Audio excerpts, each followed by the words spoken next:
pessoal, boa noite. Prazer enorme estar aqui com todos vocês. Sei que não é fácil a jornada, né? Começar um evento às 18h30 é sempre um desafio, mas eu espero poder atender às expectativas de vocês sobre essa proposta de tema, né? Bom, o meu desafio é tentar passar para vocês, repercutir um pouco com vocês a respeito dessa pesquisa que nós acabamos de entregar ao setor. É uma pesquisa sobre o comportamento do shopper no momento pós-compra da farmácia de todos vocês. Aqui a gente tem que fazer um ajuste, porque em alguns locais vocês vão ver a apresentação como consumidores, né? Até porque é muito importante que quando nós nos referenciamos ao shopper, é porque, na verdade, é aquela pessoa que está entrando no nosso ambiente para fazer a compra, que nem sempre está comprando para uso próprio, né? Então não é o consumidor, é o shopper mesmo de farmácia. Mas por uma compreensão, muitas das vezes vocês vão olhar nas redes sociais e nas mídias, vocês vão ver com pesquisa de 4.000 consumidores, ok? Meu nome é Valdomiro Rodrigues, muitos daqui me conhecem. Eu venho de uma jornada de mais de 35 anos na indústria farmacêutica. Durante muito tempo eu militei na indústria farmacêutica nacional e também multinacional. A minha última passagem foi pelo grupo Sanofi e Medley, ok? Estou como coordenador da Febrafar, onde eu tenho o privilégio de coordenar o IFEPEC. Também ocupo o cargo de consultor da Febrafar para assuntos relacionados à parte institucional, não à parte política. Sou também o atual vice-presidente da Febraec. Estou como vice-presidente há 4 anos e lá tenho uma oportunidade grande de também interagir com todos vocês. Falando especificamente do IFEPEC, é muito importante destacar o seguinte: o IFEPEC ele é conveniado com a Unicamp. Então, todas as informações das pesquisas que nós publicamos têm a validação da Unicamp. Vocês estão vendo aqui a logomarca da Unicamp e do NEIT, que é o Núcleo de Economia e Industrial e Tecnologia da Unicamp, tá? Eu gosto sempre de citar as duas pesquisas que a gente faz com recorrência, né, para a Febrafar, para a diretoria da Febrafar. Uma delas é essa que nós vamos apresentar para vocês, que acabou de sair. Nós estamos publicando ela em março. Ela foi a campo em dezembro de 2023 e em janeiro de 2024. Nós ouvimos 4.000 consumidores presenciais naquele momento pós-compra. Ou seja, quando aquele cidadão está saindo da farmácia ou aquela cidadã está saindo da farmácia com a sacolinha de produtos e aí nós entrevistamos, ok? Nós vamos ver isso aí no detalhe. Também nós fizemos uma pesquisa que nós estaremos repetindo ela a partir de abril, que essa pesquisa é um estudo, na verdade, do mercado sênior. Esse estudo do mercado sênior, realizado na época de pandemia, evidenciou para nós muitas coisas e que propiciaram para nós o desenvolvimento das categorias desses produtos dentro dos nossos ambientes de farmácia. Então a gente tem dentro da Febrafar uma categoria que cuida especificamente do segmento de população idosa, e dentro do agrupamento da Farmarcas nós também temos a categoria que contempla também uma exposição, esses produtos, a correta exposição desses produtos no ambiente do autosserviço das nossas farmácias. Falando especificamente então do objetivo da nossa palestra, que é essa pesquisa que, como nós falamos, nós fazemos anualmente. Essa pesquisa está na sua 7ª edição. A primeira pesquisa foi feita em 2016 e nós estamos entregando a 7ª edição, que é essa pesquisa que nós estamos publicando agora em 2024 e que vocês começam a ter acesso pelas redes sociais e também pelos canais exclusivos da Febrafar. Metodologia. Nós usamos um questionário, são pesquisas semi-estruturadas, feitas por entrevistadores, e aqui vocês vão ver que os entrevistadores do IFEPEC, até por usar o rigor científico das universidades públicas, eles são alunos de pós-graduação e de mestrado das universidades públicas de todo o Brasil, para que a gente tenha uma amostra confiável e representativa e que a gente vai poder compartilhar essas informações com vocês. Há 7 anos nós fazemos essa pesquisa e ela sempre aborda os temas que fazem diferença para gerar os insights necessários para o desenvolvimento do varejo farmacêutico. Então, nessa pesquisa, que vocês podem ver a versão completa, vocês podem ter acesso a essa pesquisa, nós vamos mostrar como é que está a evolução do ticket médio, nós vamos olhar principalmente a origem da demanda, e aí tem um capítulo todo especial para entender que o médico continua sendo o grande gerador de fluxo nas farmácias. Vocês vão poder constatar isso durante a minha apresentação. Quais são os critérios da escolha daquele consumidor?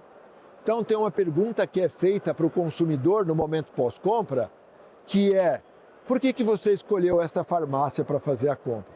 Então vocês vão ver quais são os motivos que fazem com que aquele consumidor escolheu determinada farmácia em detrimento de outra. Vocês vão entender também as motivações das trocas, embora esse índice de troca ele é muito pequeno. Vocês vão ver que os consumidores normalmente chegam muito decididos para efetuar suas compras no ambiente da farmácia. Vocês vão poder capturar algumas oportunidades que nós falamos frequentemente sobre a questão da venda do salão, sobre a venda, o autosserviço, a importância do autosserviço como ferramenta, como instrumento de fidelização dos consumidores. Vamos falar também sobre uma coisa que começou como uma modinha, mas hoje já não é tanto assim, que é a questão dos serviços farmacêuticos.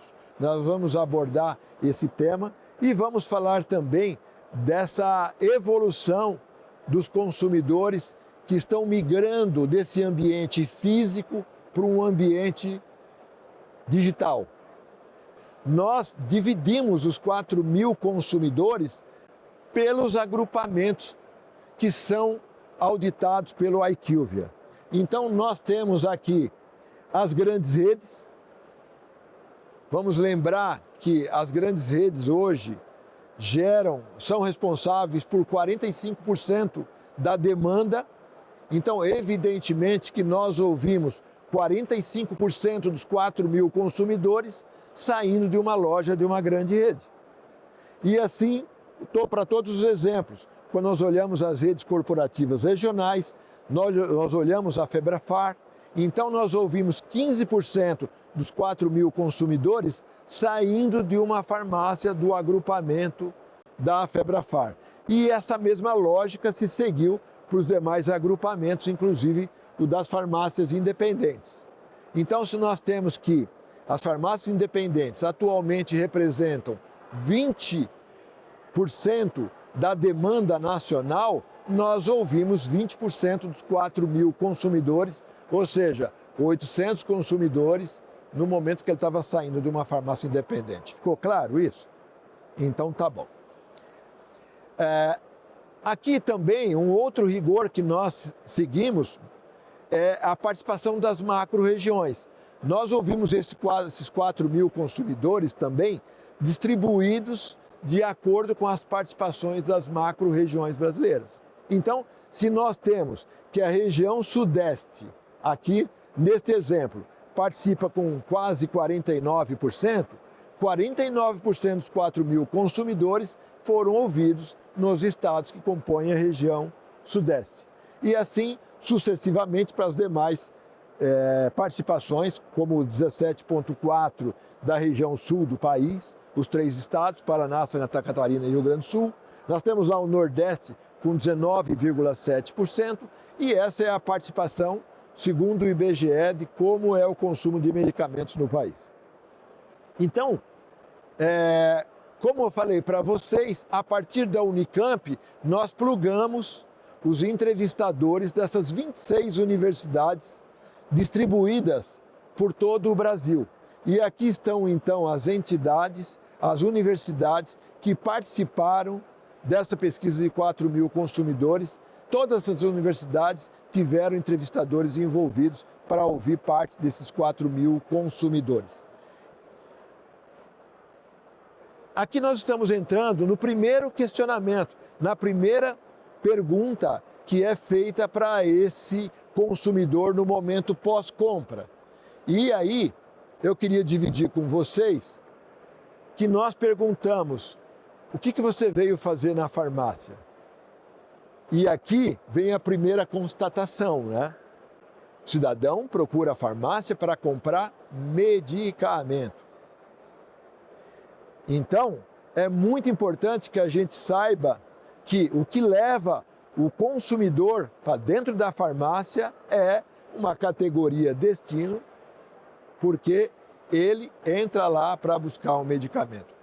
É só com o medicamento que ele sai? Não, e vocês vão ver isso. Mas aqui então tem a primeira mensagem, né? Da importância do gerenciamento do portfólio, da importância do gerenciamento do mix de produto, entender a curva ABC daquela região onde está localizada aquela farmácia. E isso é um ponto muito importante que deve ficar na cabeça. Não adianta eu pensar em conveniência se eu não tiver a categoria destino muito bem explorada dentro da farmácia, que é o medicamento. Então, o que leva o consumidor para dentro de uma farmácia é medicamento. Isso é importante. A outra pergunta é: quantos itens você comprou nessa farmácia? E aqui nós trouxemos uma amostra, uma evolução do que aconteceu ao longo dos 4 anos. Vamos lembrar que nós estamos na 7ª edição e nós começamos aqui a fazer uma análise do ano de 2021. O que tinha de diferente em 2021? Pandemia. Ok? O que aconteceu na pandemia? A gente viu lockdown, né? A gente viu muita farmácia sendo acessada por consumidor com máscara, né? E aquele momento, o que era uma particularidade desse setor? Os consumidores iam menos vezes nas farmácias e compravam mais itens. Então, a frequência era menor, só que ele ia na farmácia e comprava mais itens. Então, naquele momento, os consumidores compravam, em média, quando a gente olhava a cesta de compra, 3 unidades. Até hoje, nós não recuperamos essa mesma quantidade de unidades. Falamos em 2024 que teve 2 unidades e meia. Isso é um número muito grande, muito expressivo quando a gente fala do nosso universo. E aqui é importante considerar: na pandemia, o que acontecia? Eu ia menos vezes na farmácia, comprava mais itens. Agora o que está acontecendo? Eu vou mais vezes na farmácia e não necessariamente eu preciso comprar as mesmas unidades, porque eu estou indo com mais frequência. Então aqui tem uma colocação que a gente coloca como nota de rodapé, é de que o ticket médio ele está em recuperação. Quando eu olho o valor do item, a gente está vendo que ele recupera, né? Preços, nós estamos mais ou menos de acordo com a evolução do ajuste de medicamentos, mas quando a gente olha em termos de quantidade de itens por cesta de compras, nós percebemos que isso ainda está em recuperação e que nós não atingimos os números de 2021. E aqui tem então a primeira resposta que é importante. Quando nós falamos o seguinte: deixa eu ver o que você comprou, né? E aí nós olhamos que 70% comprei medicamentos, 30% comprou também não medicamentos. Então, o que a gente quer dizer com isso? Na média, o cidadão entra na farmácia para comprar medicamentos, mas ele sai com 2 unidades de medicamento e 1 unidade de não medicamentos. E aí está uma grande oportunidade quando a gente fala da importância da correta exposição, da correta gestão da categoria dentro das farmácias e entender que aquele shopper, ele compra o medicamento, mas ele fica muito motivado a levar um produto de higiene, beleza, nutrição ou de suplementação. E é muito importante a gente considerar isso. E aqui, aquele ponto que eu abordei na introdução da pesquisa, né? Quando nós perguntamos para aquele cidadão ou aquela cidadã que está saindo da farmácia, para o shopper que está saindo da farmácia, os medicamentos que você comprou tiveram origem em uma prescrição médica? Senhores, nós temos aqui que 73% dos medicamentos comprados pelo consumidor teve origem numa prescrição médica. Eu não estou dizendo, até por uma questão do mercado, né, que ele portava a receita, mas a origem daquela compra nasceu numa prescrição médica. Então, o médico continua sendo um importante gerador de fluxo dentro das farmácias e a gente precisa se dar conta disso. Bem, agora nós começamos a entrar numa outra fase da pesquisa, lembrando que o tema ele é evolutivo, é exatamente essa sequência que os entrevistadores seguem, né? E aqui começar a entender um pouco das preferências desses consumidores. E a primeira pergunta nesse sentido, qual o principal fator de escolha dessa farmácia? E vocês estão olhando ali, no primeiro plano, que preço é o principal fator de escolha segundo esses consumidores. Isso realmente acontece? Em algumas situações, quando a gente pergunta, então você escolheu essa farmácia por causa de preço, porque você tem a percepção de que essa farmácia tem preço competitivo? Ele fala sim. Aí nós perguntamos, você pesquisou essa compra em outra farmácia? A resposta é não. Então, gente, o que nós queremos passar como mensagem aqui? Precificação.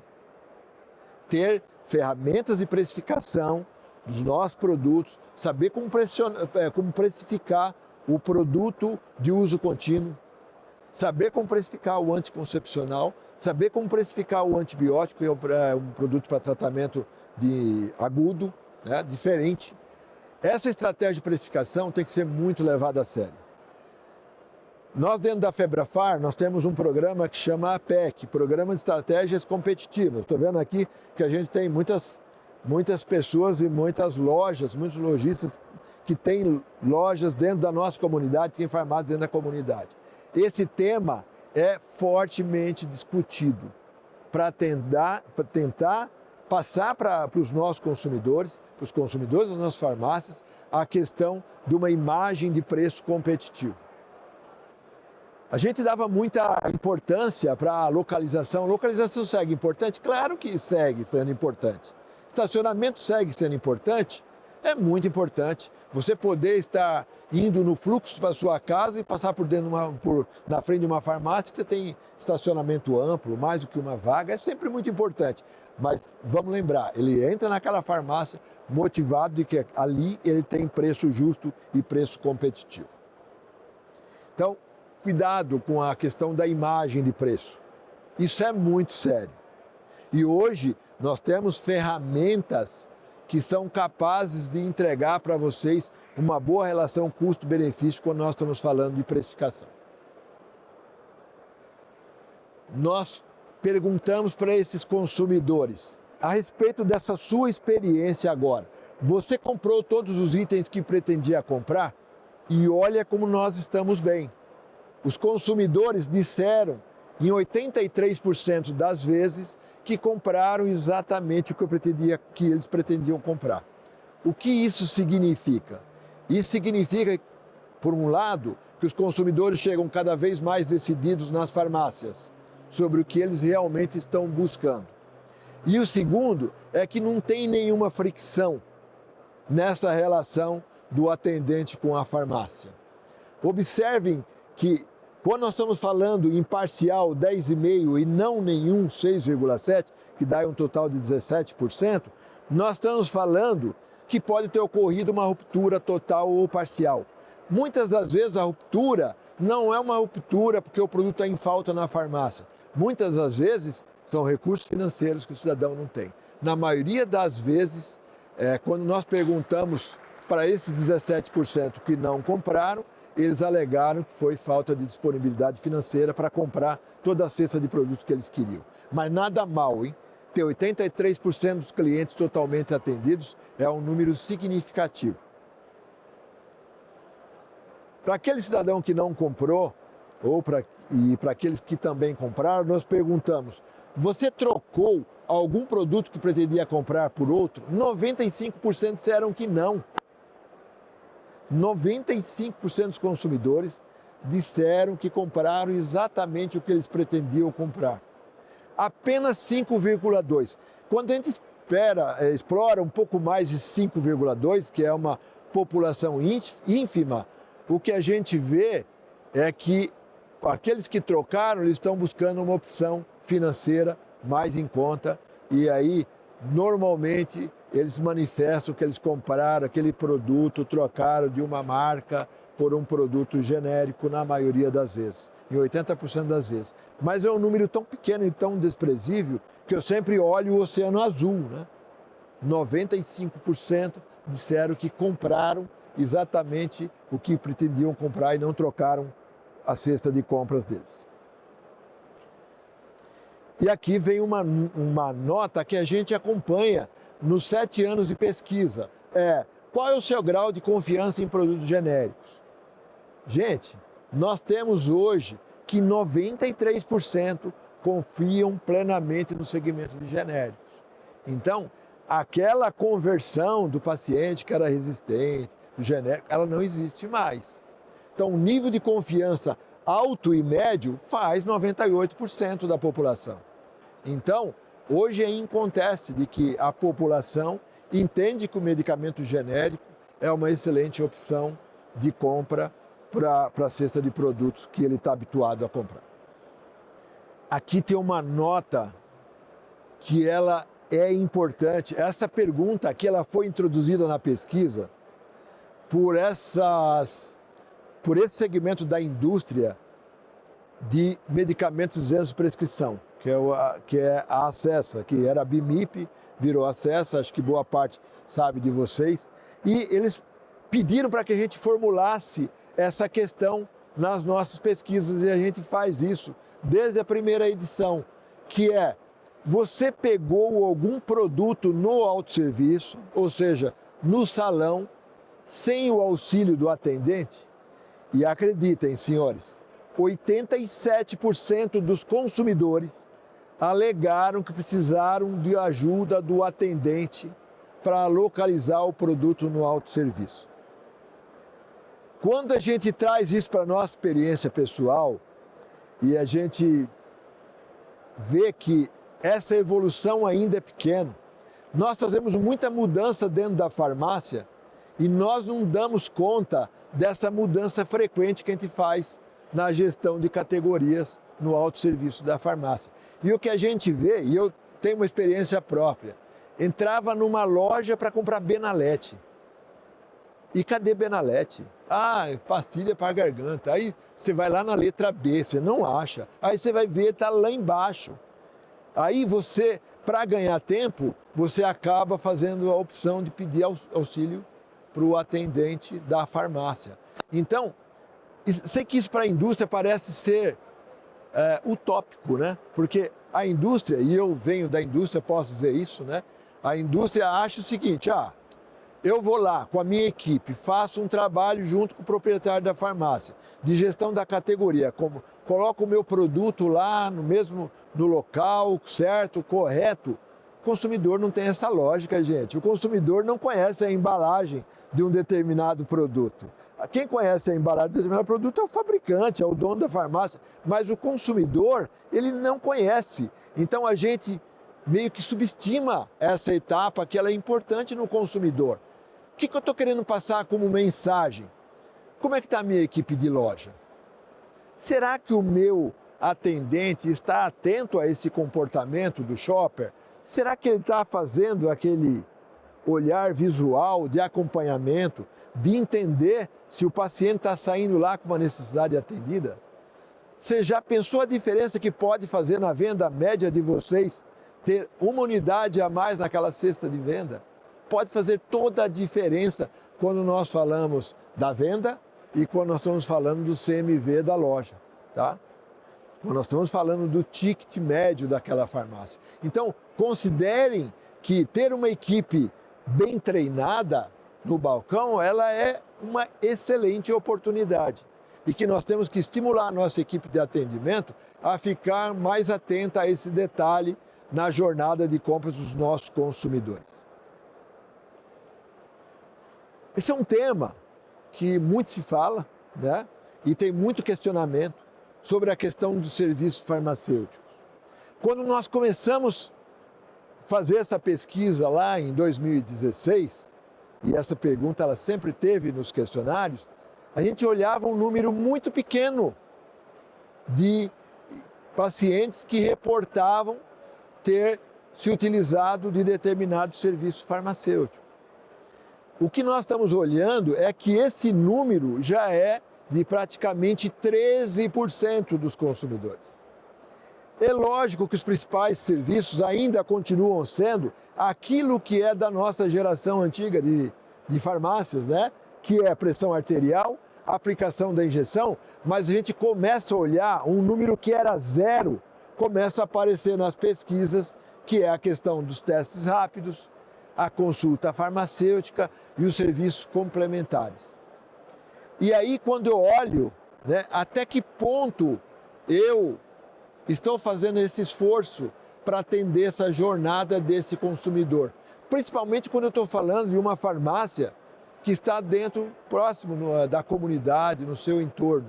Quer dizer, eu estou olhando para isso, eu estou colocando o meu farmacêutico para pensar nesse atendimento holístico, o atendimento completo desse consumidor. É uma boa reflexão. Os números eram muito menores do que é hoje. Então, alguma coisa está mudando. A farmácia está se tornando um ambiente de saúde, um ambiente de beleza, um ambiente cada vez mais atrativo. Vocês viram aí em várias palestras, certamente vocês já ouviram, né? O tanto de idosos que estão chegando nas nossas farmácias. Nós estamos falando que hoje nós temos uma população de 30 milhões de brasileiros, portanto, 15% da população brasileira com 60 anos ou mais. E nós estamos falando que em 2050 nós vamos ter 67 milhões de brasileiros com 60 anos ou mais. Eu estou olhando para isso direito? Eu estou olhando para esse número de idosos cada vez mais chegam na farmácia? Eu estou dando essa atenção para ele? Quando eu estou pensando no layout dessa farmácia, quando eu estou pensando na acessibilidade dessa farmácia, eu estou contemplando isso?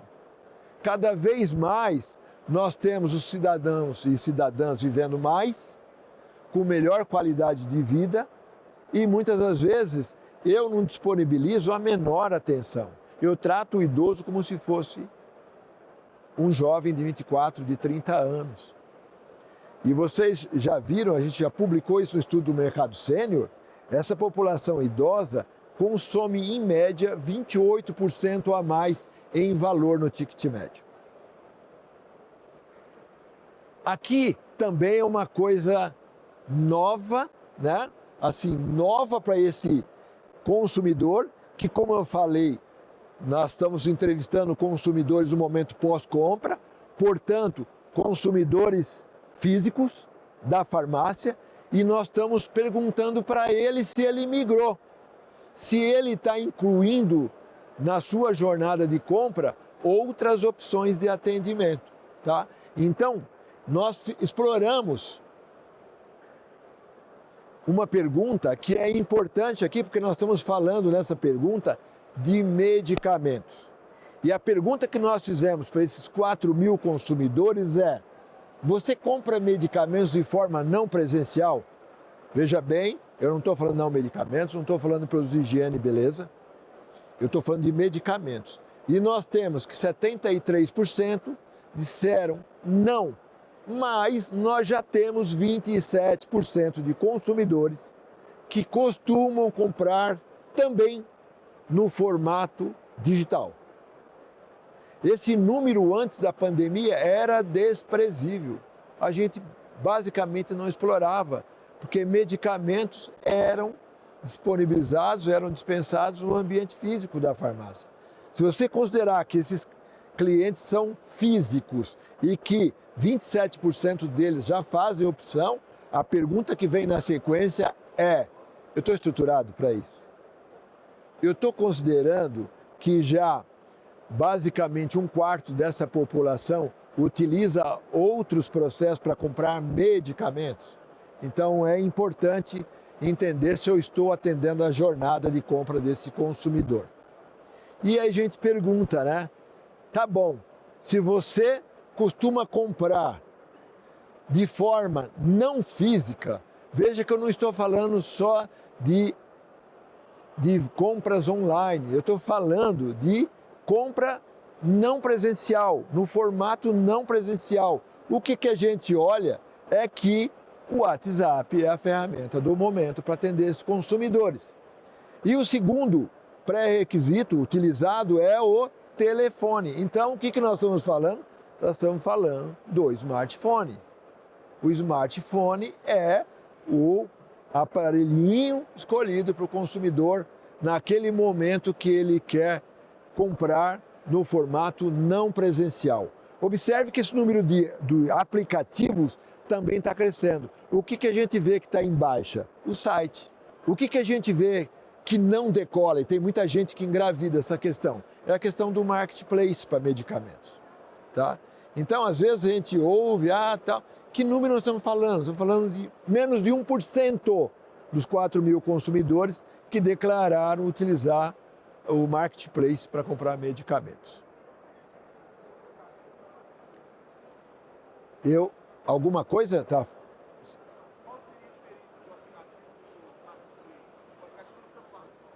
A pergunta dele é uma pergunta bastante interessante, que é qual a diferença do marketplace e do aplicativo. Então, por exemplo, todas as farmácias hoje, por exemplo, a Febrafar, ela tem lá o e-delivery. É uma ferramenta que faz a gestão do pedido, desde a compra, pagamento, a entrega, o raio de entrega, é feito pelo aplicativo da farmácia que você baixa. O marketplace, nós estamos falando de Magalu, estamos falando de lojas americanas, estamos falando de Shopee, iFood. É insignificante. E para aqueles que ainda acham que esse é um caminho, a gente sempre desafia o dono da farmácia a olhar a que custo essa venda está sendo feita. Principalmente quando nós falamos na taxa que é cobrada por esses marketplaces. Tá? Eles não decolam. Esses números continuam baixos para a categoria de medicamentos. Mas continua assim. O WhatsApp você precisa ter. Você precisa ter um sistema de pagamento via WhatsApp. Você precisa ter um sistema de atendimento do WhatsApp. Tá? Porque também não adianta colocar o WhatsApp e não responder o WhatsApp. Né?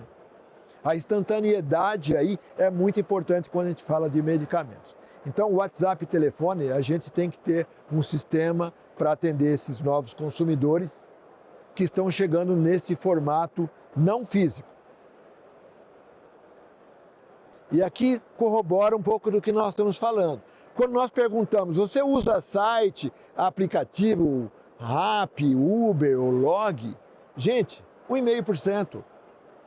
Quando nós perguntamos sobre o compra-retira usando esses canais, ele é muito baixo ainda. Não vale a pena a gente gastar tempo. Nós temos 97% dos consumidores dizendo que não utilizam essas ferramentas para a compra de medicamentos. Tem uma nota aqui importante. Nós estamos falando simplesmente de 4 anos. E o que nós olhamos para esse cidadão que compra fisicamente nas nossas farmácias, você costuma comprar outros segmentos de produtos pela internet? Gente, esses consumidores eram 11% em 2021. Eles hoje já são 57%. Então, ou seja, Eles estão experimentando a internet, consumidores físicos, e estão gostando desse negócio. Quintuplicou o percentual de compra usando a internet como ferramenta para atender os seus pedidos. E quando nós perguntamos para ele, que tipo de categorias vocês compram de produtos? Aquilo que a gente já sabe, né? Para que eles usam mesmo a compra internet? Comprar comida, todo mundo compra comida pela internet? Todo mundo compra, né? Todo mundo tem o iFood no final de semana, a pizza, né? Quais são os outros itens, as outras categorias que são compradas por esses consumidores? Roupas aparecem em segundo plano, eletrônicos, cursos, artigos profissionais, construção e brinquedos. Essas são as principais categorias fora do nosso ambiente de farmácia que são demandados por esses consumidores. Nós perguntamos para esse cidadão quais marketplaces você tem instalado no seu celular. Aqui eles poderiam fazer mais do que uma opção. E o que a gente vê é que Shopee, 13,8% dos consumidores disseram ter esse aplicativo instalado no celular. O segundo é o Mercado Livre, com 11,7%. Eles são muito próximos. Você vê AliExpress, Amazon, no segundo plano, Magalu, Americanas e outros 21%. Nós tentamos olhar e já tem um tal de Shein, né? Que está virando. E muito provavelmente numa outra pesquisa eu vou ter que abrir aqui e muito provavelmente, com certeza, esse 21%, boa parte, já é de consumidores que têm esse aplicativo instalado. Essas são as considerações que eu queria fazer a respeito da pesquisa com 4 mil consumidores. Queria dizer para vocês que é uma alegria muito grande poder compartilhar essa jornada com vocês. Caso vocês precisem fazer contato, eu me coloco completamente à disposição. Aí está o meu LinkedIn, valdomiro.rodrigues, e embaixo o e-mail da Febrafar, onde eu teria um prazer gigante de atendê-los e também convidá-los para conhecer o nosso ambiente. Febrafar está localizado em São Paulo, na Avenida Paulista 2300, e vocês estão super convidados para nos visitar. Vai ser uma grande honra poder recebê-los dentro do ambiente da Febrafar. É isso. Muito obrigado. Obrigado, gente. Obrigado.